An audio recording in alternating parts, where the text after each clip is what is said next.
Hey Vsauce, Michael here. If you have a watch or a clock nearby, take a look at its hour hand. It moves, completing a trip all the way around twice a day. Its motion is too slow to see, but try. Really look at it, all right? Now watch how far it travels in 1 second, okay? 1 Mississippi. Done, that's it. See how far it moved?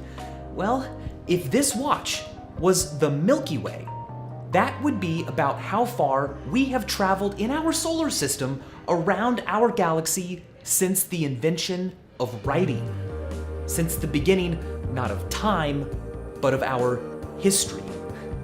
It's a very small distance, unnoticeable. For most of humanity's existence, there hasn't been writing, physical recordings of events or ideas. Today, of course, we have writing, and we have many different ways to physically store data. We even now have digital ones. But before writing was invented, all humans had was biological storage, memories. There was no Wikipedia, no phone book, no library, but what there was old people. Of everyone around, they've experienced the most, heard the most things, had the most thoughts. Even today, with all this stuff around, the oldest among us remain the libraries of things that physical and digital libraries either don't, haven't been, or can't yet chronicle. Aeschylus famously said that memory is the mother of wisdom. But like all storage formats, individuals don't last forever. These can be lost. We can die. These can obsolesce. They can still be around but have no way to be played back or read. They can be abandoned, ignored. These can also just wear out, just as we can forget or develop dementia. Dementia involves a decline in cognitive skills used to perform everyday activities. 60 to 80% of dementia cases are Alzheimer's. The disease is associated with the accumulation of plaques and tangles in the brain, changes accompanied by damage to brain cells, and their death. The older a person is, the more likely they are to have developed Alzheimer's. But Alzheimer's is not a part of normal aging. Symptoms of Alzheimer's disease include a decrease in the ability to think and remember, confusion about time and place, new difficulties speaking and writing, changes in mood and personality. As we fight against other diseases and live longer lives, Alzheimer's looms on the horizon as if waiting for us to pass the test of other challenges. As a cause of death from 2000 to 2013, many things decreased, but Alzheimer's has grown. Stopping it, preventing it, postponing its development in our brains long enough that we at least die of something else with our memories is a real goal we can achieve. Your brain fits inside this thing, your skull. Specifically this part back here called the brain case or neurocranium. It's a bone fortress protecting an inner sanctuary called the cranial cavity. Your brain sits right here, except it doesn't really sit so much as it swims. You see, the brain is incredibly fragile and soft and gooey. Model or toy brains tend to be made out of rigid plastic, and actual specimens used in dissection tend to be rubbery because they've been affected by chemicals like formaldehyde. But real, raw, fresh brains, right out of someone's brain case, are soft, like soft tofu. Holding one like this for too long will leave a lasting hand-shaped depression. For that reason, the brain has to float so it doesn't crush itself under its own weight. But it doesn't float in water. Instead, it floats in a special liquid your body makes called cerebrospinal fluid. Now this isn't a whole brain, this is just the cerebrum, the largest part of the brain. It plays a key role in language, thought, abstract thinking, awareness, consciousness. It thinks it's a pretty big deal. Literally, it's the part of you that does thinking. Anyway, the outside of the cerebrum is called the cortex. Cortex means bark, like tree bark, or a rind, or a husk. If I tear off one of the temporal lobes, we can take a closer look at this rind. It's painted in maroon here. You can see its extent. It's only about 2 to 4 millimeters thick. It's often called gray matter because it appears pinkish yellowish gray in a real brain. Beneath it is the white matter. White because although gray matter contains a lot of cell bodies, the white matter contains mainly axons that are myelinated that send messages from gray matter to gray matter locations. Myelin is a whitish material that insulates electric messages, allowing them to move faster. And fast, they do move. Signals travel through axons at up to 432 kilometers per hour. That's 275 miles per hour, about the top speed of the fastest production car in the world. You could say this car literally travels at the speed of thought. But that's slow compared to the speed of electricity through a conductor, which is closer to 50 to 99% the speed of light. Anyway, the brain is very wrinkly, and that's because a wrinkled shape allows more cerebral cortex to fit into a smaller container. If we could take this entire rind, all of your cerebral cortex, and flatten it out, it would be, well, about like this. It would be about 2 to 4 millimeters thick and have an area equivalent to a square 50 centimeters by 50 centimeters, about 20 by 20 inches. Obviously, you can't fit this shape into this shape unless you crumple it up. And now we're getting somewhere.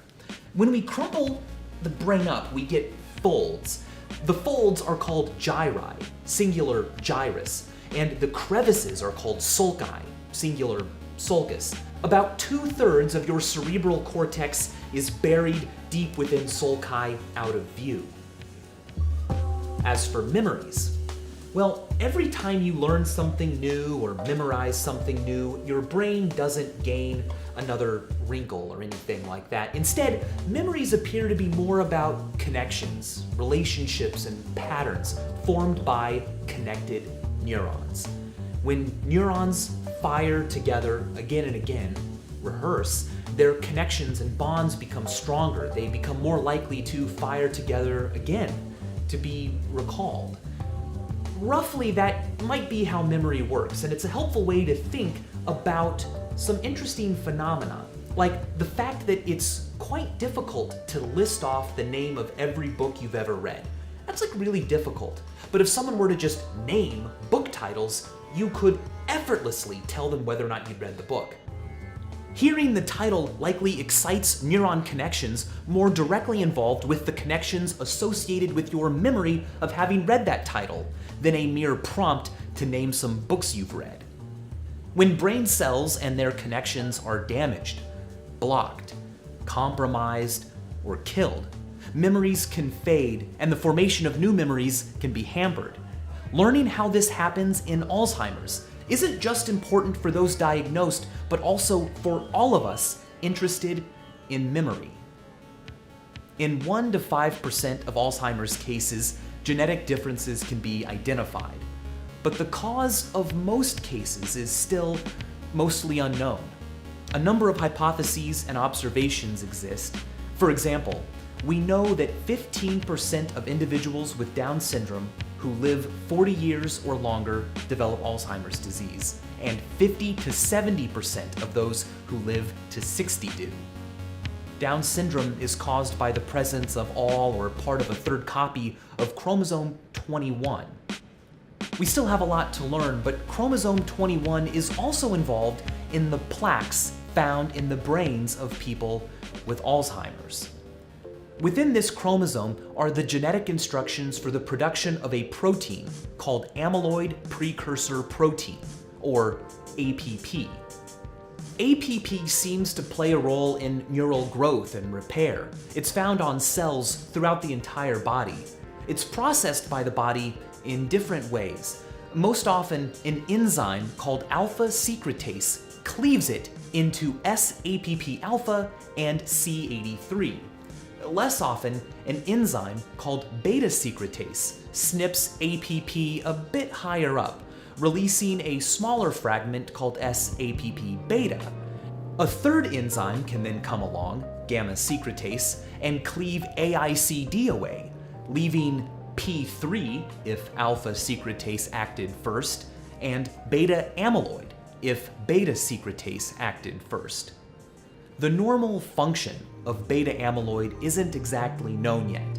It may play an important role in healthy brain function, but if too much is made, or maybe if too little is cleared away too slowly, or if the protein folds in the wrong ways, fragments can stick together, creating oligomers, groups of a few pieces, say 4 or 5. These oligomer gangs can then stick to other oligomers and become larger structures called plaques. The effect oligomers and plaques have on brain cells and brain health is being studied. Oligomers may be more toxic. They may allow unregulated ion flow into neurons, causing their deaths. What we do know is that Alzheimer's disease is associated with these plaques in the brain, as well as another protein-related anomaly, tangles. A protein called tau stabilizes microtubules in brain cells, like railroad ties holding tracks together, the tracks that guide nutrients and other molecules throughout the cell. In many neurodegenerative diseases, tau proteins become abnormally sticky and tangle with other tau proteins, compromising the delivery network. We do know some factors associated with increased or decreased risk, but their exact relationships with cognitive decline aren't all certain. Things associated with a reduced risk for Alzheimer's disease include physical activity, a heart-healthy diet, learning a second language later in life, being social, frequently interacting with people, protecting your head, and intellectual activities like crossword puzzles, playing instruments, reading, board games, education. Such activities may improve overall brain health and cognitive skills, leaving you with a brain more resilient to damage should it come. Whatever the case, there's a lot more we can learn.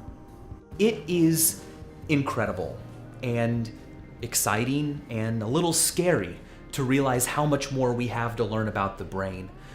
We know more about the orbital mechanics of distant binary stars than we do about the very mechanisms we use to know about them in the first place. Inner space is as mysterious and deep as outer space.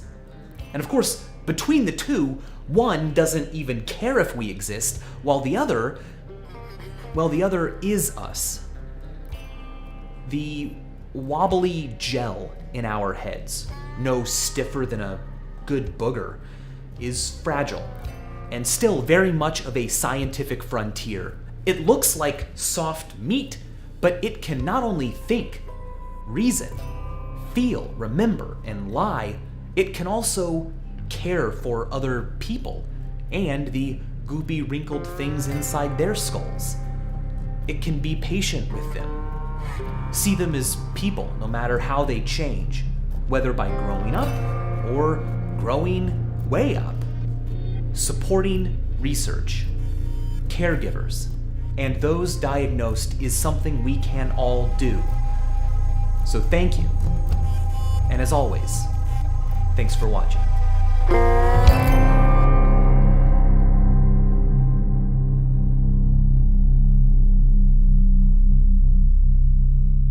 Terry Pratchett famously said that right now the sword that will defeat Alzheimer's is probably made of gold. Donations, resources. For the last few years, Vsauce has donated to and supported the Alzheimer's Association. They are great people, and they helped me a lot with this video. I've included links to them in the video's description.